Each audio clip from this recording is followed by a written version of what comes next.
Hello family and welcome back. I'm glad to share with you today how to cut and sew an official stunning pencil dress with unique neckline design.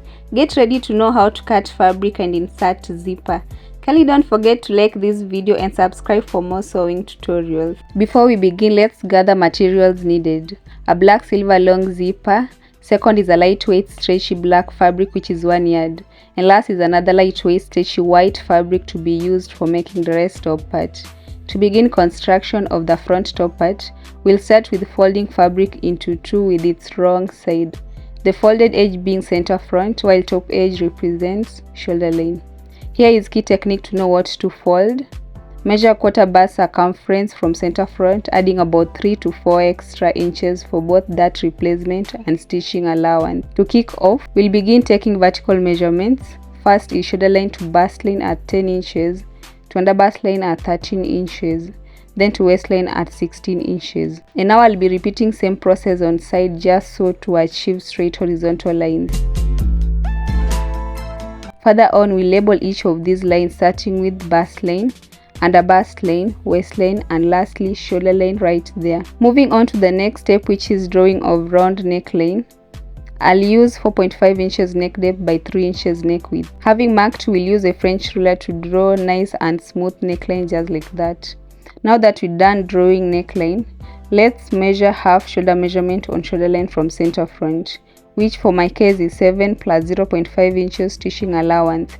In total that's 7.5 inches. And once you've completed that, go down by 0.5 inches for shoulder slope, then align from the mark to neck width. Kindly know that I'm working on actual fabric, which is why I've used 0.5 inches instead of normal 1 inch when measuring shoulder slope. With that in mind, we'll measure chest line from shoulder slope, which is achieved by using formula on screen. So now I'll mark at 7.5 inches. Align across the mark, and lastly we'll go ahead and label it as chest line. Now that we have shoulder line drawn, you need to carry forward half shoulder measurement measured on shoulder line earlier to it, which helps in drawing a vertical line, that is the armhole depth, like that. Let's move on to finding armhole depth midpoint and mark. At that exact point, you need to go in with about 0.5 inches. In addition to that, measure quarter bust circumference on chest line. Then use a French curve ruler to draw nice and smooth armhole curve as you're about to see.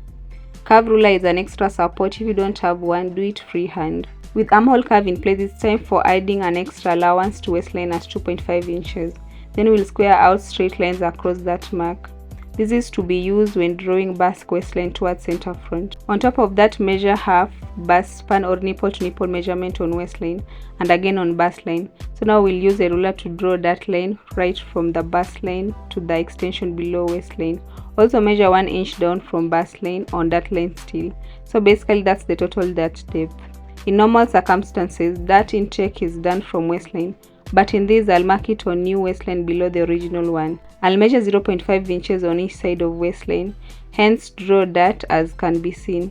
Next up, we'll measure quarter waist circumference on waistline at 6¼ inches, plus 1 inch dart replacement, plus 1.5 inches stitching allowance, whereby 1 inch is the side stitching allowance and 0.5 is for the zipper allowance. Since quarter bust circumference was already measured on chest line, we'll go ahead and add 1.5 inches stitching allowance as well.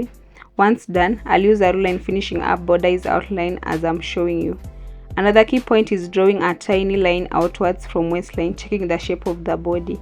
And that being so, go ahead and draw new basque waistline from side edge all the way to the center front, just like that. Have you ever wondered why sometimes you end up with shortages after stitching darts, more so on slanted waistline like this one? Well, here's a tip to avoid that. First, cut but not very close to waistline, leaving about 1 inch around waistline as side edge and armhole sections are cut normally. On top of that, copy and paste that depth on the other side of your fabric as can be seen, and from there you need to unfold the fabric before you begin pinning from where the darts are to be stitched on both sides.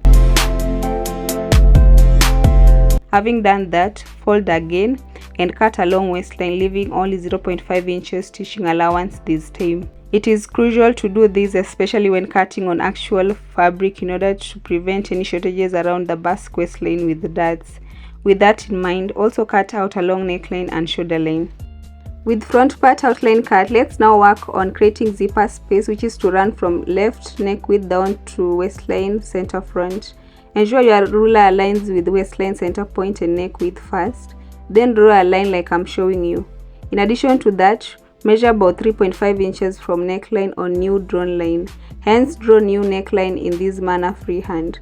After it, cut along orange lines and shortly we'll end up with two sections, left and right panels with nicely shaped and unique neckline. It's important to notch where the zipper is to end on both sides. We just finished drafting front part. Now let's draft back top part 2 on this other piece of fabric, which is on fold with wrong side. Before you begin drafting, leave about 1.2 inches zipper allowance at the center back, and after doing so, label as zipper allowance. With that completed, just like we did with the front part, take shoulder line to bust line measurement at 10 inches, then to waistline at 16 plus 0.5 inches stitching allowance, after which go ahead and square out lines across waistline and bust line.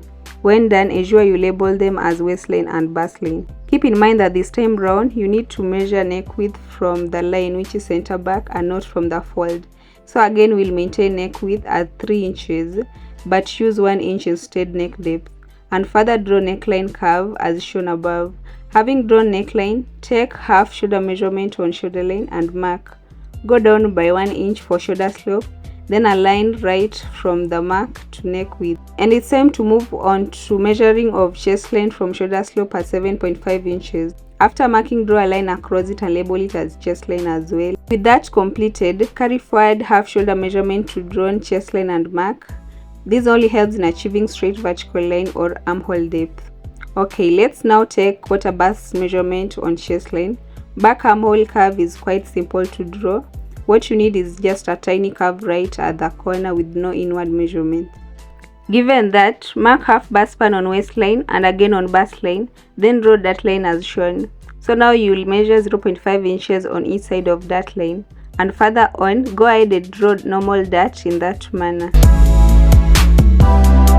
Once that is drawn, measure quarter waist circumference on waistline plus 1 inch dart replacement plus 1 inch more stitching allowance, not as was seen on front where we added 1.5 inches zipper and stitching allowance. After marking, also add 1 inch stitching allowance on chest line, hence use these marks in finishing up back borders outline. Here I'm cutting out along bottom and side edges, and later we'll cut along neckline, shoulder slope and from where it's folded. With fabric cut, let's start with notching and copy pasting that on the other piece of fabric. You don't need to stress yourself in drawing that again. On top of that, also notch at center back, bottom and top edges. We just finished drafting and cutting part, and I've also gone ahead and traced pieces of linings for each piece, both front and back parts. Next, I'll demonstrate how to insert this zipper between front panels. First forward, I'll be using special type of presser foot, one-legged, in achieving professional look. Pay attention as I stitch zipper on the first panel. I hope you notice how I constantly ensure it's straight as I stitch. Also, have it in mind that you stitch from bottom edge going up. After stitching to where I notch, I'll zip it to show you how neatly it looks from the right side. This is me stitching second zipper leg on the second panel right from the bottom edge to the notched area. So guys, I'm done inserting zipper between the two panels. Just look at that. And that being so, it's time to attach each piece to its lining. Also me stitching lining on fabric with about 0.5 inches. Pay close attention to how I stitch corner areas as I leave zipper out, then the rest will follow in that manner.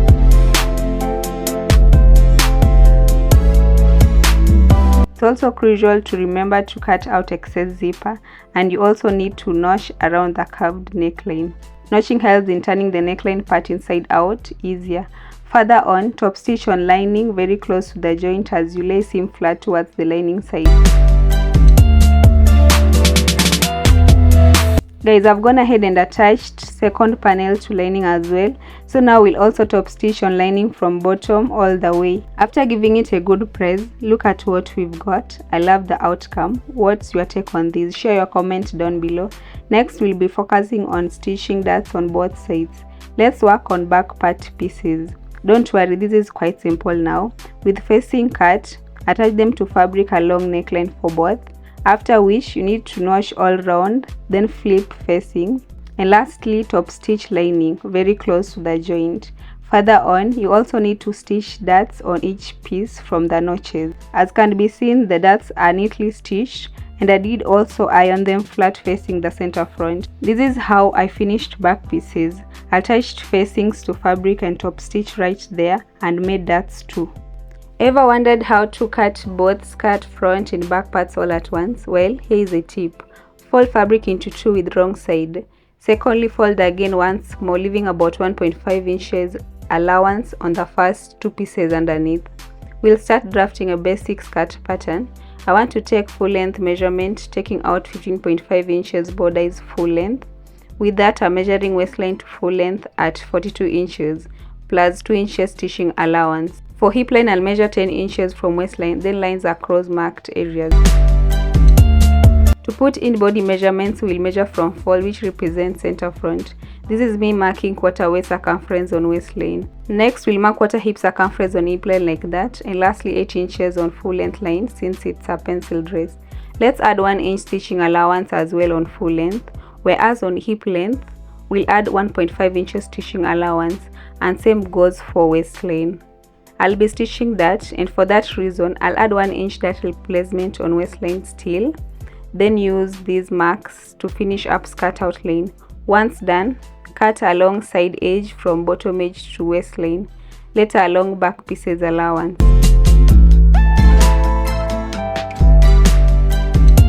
For that intake, I'll use 3.2 inches, after which I'll draw that line. With that line drawn, we'll measure 0.5 inches on each side of that line, then that depth of 5 inches. So that's all I'll use in drawing the dart. It's important to trace out front center line to back pieces because that's where the back center line is found. Having traced, flip front part and measure 0.5 inches from back center line.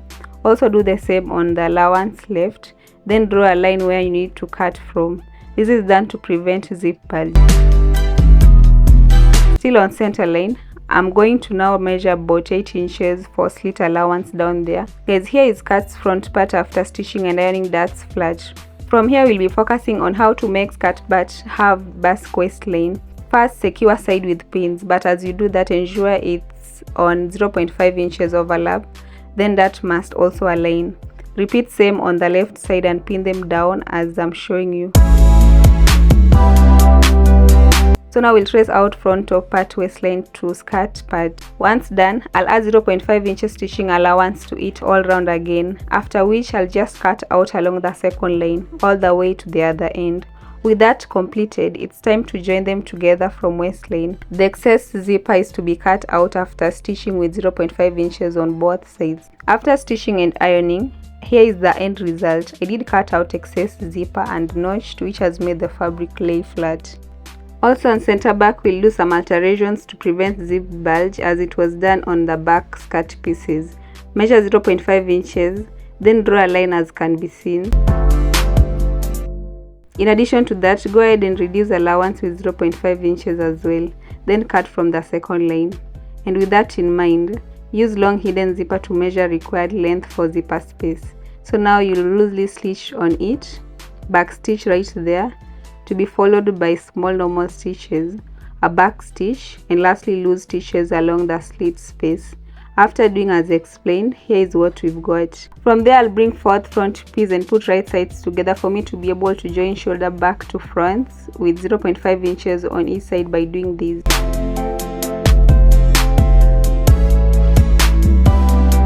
Next up, I'll also stitch on sides with body measurements. I'm done doing so.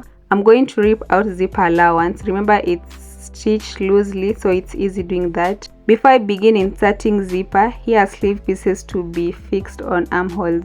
I'm not a fan of a 3/4 sleeve, so I opted to make them this short.